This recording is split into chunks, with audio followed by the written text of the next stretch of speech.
Hello everyone, चलिए discuss कर लेते हैं कि हमने आज के दिन कैसे ट्रेड करने का प्लान किया था और हम नेक्स्ट ट्रेडिंग सेशन में कैसे ट्रेड कर सकते हैं, है ना? सो देखिए, हमारा एक क्लियर कट एनालिसिस ये था कि हमने ये लाइन ड्रॉ कर लेनी है 25,625, है ना? और मार्केट जब फ्लैट खुल के यहाँ पर आती है और इसको डिफेंड करती है, तो हमारा कॉल में एंट्री होगा और बहुत कम क्वांटिटी के अंदर होगा, है ना? वो सेटअप जो हमने एनालिसिस किया था, वो मार्केट ने वैसा कुछ नहीं किया, मार्केट ने तुरंत इसको ब्रेक कर दिया, है ना? तो देखिए, अब हम उसके हिसाब से ट्रेड कैसे कर सकते थे इन बिटवीन मार्केट में, वो हम डिस्कस कर लेते हैं, ठीक है? ये हमारा एनालिसिस में नहीं था, ठीक है? देखिए, ये सपोर्ट की लाइन थी, मार्केट ने ब्रेक किया। अभी आप 1 मिनट के चार्ट पे देखोगे, है ना?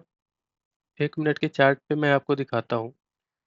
तो देखिए, यहाँ पर ये हमने लाइन ड्रॉ करी है 25,625 की, राइट? मार्केट ने इसको तुरंत ब्रेक किया। यहाँ पे हमारी पुट की एंट्री हुई। ये मैं बोल रहा हूँ एनालिसिस में नहीं था, ये हम इन बिटवीन मार्केट में कर सकते हैं, मैं उसकी बात कर रहा हूँ, ठीक है? और हमारा यहाँ पर एसएल हो जाता 25 से 30 पॉइंट, ठीक है? और हमारे टारगेट क्या हो जाते? अगर हम 25,625 पे एंट्री ले रहे हैं, है ना? 2620 के आसपास, तो हमारे ऑलमोस्ट 25,500 के हमारे टारगेट हो जाते, ठीक है? जो कि मार्केट ने हमें ईज़िली आज दे दिया, है ना?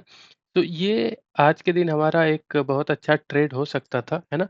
लेकिन ये हमारे एनालिसिस में नहीं था, ये मैंने कल बताया नहीं था, ये मेरे से पॉइंट मिस हुई थी कल के दिन। मैंने सिर्फ़ डिफेंड करते हुए बताया था, ब्रेक का नहीं बताया था, है ना? क्योंकि मैं थोड़ा-सा लर्निंग देने में बिज़ी हो गया और मेरे दिमाग से बात निकल गई थी। हालाँकि मैंने प्लान किया था कि ये मुझे बताना है, जब इस लाइन को ब्रेक करे तो हमारे टारगेट 25,500 के हो जाएँगे, बट ये मिस हुआ था और मार्केट ने आज वही किया, ठीक है?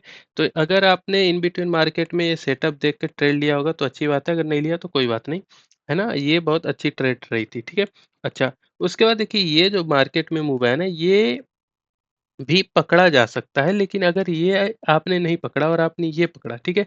सो इसमें कोई ऐसी बात नहीं होनी चाहिए, यार इतनी बड़ी मूव हमसे छूट गई, ऐसा कुछ नहीं होता। देखो, मार्केट में हमेशा मूव आते रहेंगे, है ना? नीचे ऊपर की तरफ, फिर उसके बाद साइडवेज़, फिर वोलेटाइल होगा। अब आप सारे मूव नहीं पकड़ सकते, इसमें बोलो कि मैं यहाँ पे पुट ले लूँ, इसमें कॉल ले लूँ, यहाँ पे साइड में साइडवेज़ है तो ऑप्शन सॉल्व, यहाँ पर रेंज में स्ट्रैडल या स्ट्रैंगल बना दूँ, यहाँ वोलेटाइल है तो यहाँ पर कुछ भी ओटीएम का कुछ बाय कर लो या एटीएम का कुछ कॉल पुट बाय कर लो, उसमें ऊपर-नीचे मार्केट जाएगी तो पैसा मिलेगा। ऐसे मार्केट में एंटीसिपेट करोगे तो कई सारे अपॉर्च्युनिटीज़ दिखेंगी, बट आप सारे अपॉर्च्युनिटीज़ या सारे ट्रेड नहीं पकड़ सकते, ठीक है? सो ये देखो, ये भी पकड़ा जा सकता है मार्केट में। देखो, 25,500 एक सपोर्ट की तरह है ना?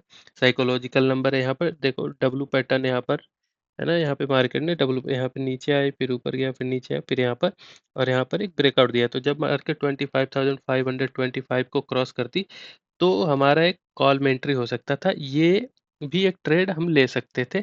हालाँकि अगर नहीं लिया तो कोई दिक्कत नहीं है। ये भी और ये भी दोनों ट्रेड लेने वाले थे, डिस्कस नहीं था। ये इन बिटवीन मार्केट में मैं बोलता हूँ, है ना? मार्केट में हम देख के ट्रेड कर सकते हैं, वो वाले ट्रेड थे आज, है ना? अच्छा, अब देख लेते हैं कि हम कल के दिन कैसे ट्रेड कर सकते हैं ना? तो देखो, कल के दिन है एक्सपायरी, और एक्सपायरी के दिन एक पहली बात कि इस एक्सपायरी में ट्रेड नहीं करना। क्यों? क्योंकि डीके बहुत ज़्यादा होगा, है ना? दूसरा, क्वांटिटी बहुत ज़्यादा आप ले लेते हैं। जब डीके होता है या फिर एक्सपायरी के पास आते हैं तो प्रीमियम्स बड़े सस्ते मिलते हैं, ठीक है? तो उसकी वजह से क्या होता है, क्वांटिटी आप बहुत ज़्यादा ले लेते हो और डीके होता है तो लॉस भी अच्छे खासे हो जाते हैं। तो वो नहीं करना, क्वांटिटी लिमिटेड हो जाती है जब हम नेक्स्ट एक्सपायरी में ट्रेड करेंगे, है ना? सो नेक्स्ट एक्सपायरी में या मंथली एक्सपायरी में, जनवरी का जो मंथली एक्सपायरी है उसमें ट्रेड करेंगे, तो उससे क्या होगा कि प्रीमियम्स अच्छे खासे प्राइस पे होंगे, तो हम क्वांटिटी भी अपने हिसाब से लेंगे और उसकी वजह से लॉसेस भी नहीं होंगे और डीके भी नहीं होगा, है ना? ठीक है? अब देख लेते हैं कि हम ट्रेड कैसे कर सकते हैं। तो देखो, अभी मार्केट में डायरेक्शन बिल्कुल भी क्लियर नहीं है, सच बताऊँ तो, ठीक है? ना फ्लैट का क्लियर है, ना गैप अप का क्लियर है, ना गैप डाउन का। तो अगर ट्रेड अवॉइड कर सको कल के दिन, तो वो बेस्ट चीज़ होगी, है ना? क्योंकि हमने 3 दिन लगातार पैसा कमाया है और यहाँ आज तो दोनों डायरेक्शन में ही पैसा कमाया, ठीक है? सो अगर ट्रेड अवॉइड कर सको, तो सबसे बेस्ट चीज़ होगी, और नहीं तो ट्रेड करना है तो नेक्स्ट एक्सपायरी में बहुत ज़्यादा क्वांटिटी लिमिटेड, है ना? और जब सेटअप पे ट्रेड बने इन बिटवीन मार्केट में, तभी ट्रेड करेंगे। अभी के हिसाब से कुछ खास दिख नहीं रहा, है ना? लेकिन मैं वैसे बता देता हूँ कि हम ट्रेड कैसे कर सकते हैं। तो देखो, अगर फ्लैट खुलती है, ठीक है? तो ये जो है ना थोड़ा-सा मोमेंटम ऑलरेडी ऊपर कंटिन्यू हो सकता है एक बार और यहाँ तक 950 तक, 25,950 तक। तो अगर फ्लैट खुलती है और 25,825 को मार्केट क्रॉस करती है, ठीक है? फ्लैट खुल के, तो हम एक कॉल में ट्रेड बनाएँगे, एसएल यही लो का डालेंगे, है ना? थोड़ा-सा 25 से 30 पॉइंट जो भी बन रहा है और उसके हिसाब से हमारा एक टारगेट हो जाएगा 25,935 का। इससे ज़्यादा बड़े टारगेट नहीं रखेंगे, 110 पॉइंट के टारगेट है जो कि अच्छे खासे टारगेट है ना, क्योंकि मार्केट यहाँ पर जाके तुरंत रिवर्स भी कर सकते हैं क्योंकि मार्केट अभी डाउन ट्रेंड में है, तो ये रिवर्स कर सकते हैं और कल एक्सपायरी है तो थोड़ा-सा बहुत ज़्यादा ट्रेंडिंग मूव होने के चांसेस भी कम है, मार्केट में थोड़ा-सा वोलेटाइल मार्केट रह सकती है, ठीक है? तो ये फ्लैट कल के ऊपर का हो गया, है ना? अच्छा, फ्लैट खुल के नीचे आती है तो क्या करना है? तो फ्लैट खुल के नीचे आती है तो हमें कुछ नहीं करना, हम पुट में नहीं जाएँगे। क्यों नहीं जाएँगे? क्योंकि मार्केट में अभी बुलिशनेस है, ये लास्ट मोमेंट पे है ना? तो मार्केट को एक बार कन्फर्म करने दो कि मार्केट में जब सेलिंग प्रेशर दोबारा बनेगा तो ही हम पुट में जाएँगे, अभी तुरंत हम पुट में नहीं जाने वाले। ठीक है? एक बार मार्केट को कन्फर्म करने दो कि हाँ भाई अब लोअर लो बन रहा है, अब वापस से आप पुट में एंट्री करने लग जाओ, जैसे यहाँ पर है ना? तो उसी तरीके से। ये हो गया फ्लैट खुल के गैप अप फ्लैट खुल के जब नीचे जाती है तो कुछ नहीं करना, फ्लैट खुल के ऊपर जाता है तो कॉल में एंट्री ले सकते हैं इस लाइन को क्रॉस करने पर। टारगेट हमारे 25,935 के। ये हो गया फ्लैट खुल के, है ना? ऊपर नीचे मान लो गैप अप खुल जाती है यहाँ पे आसपास, है ना? सो पहले तो देखो यहाँ पर अगर कोई छोटी बड़ी छोटी सी रेड कैंडल बनती है और उसका लो ब्रेक करता है तो हम एक पुट में ट्रेड ले सकते हैं, ठीक है?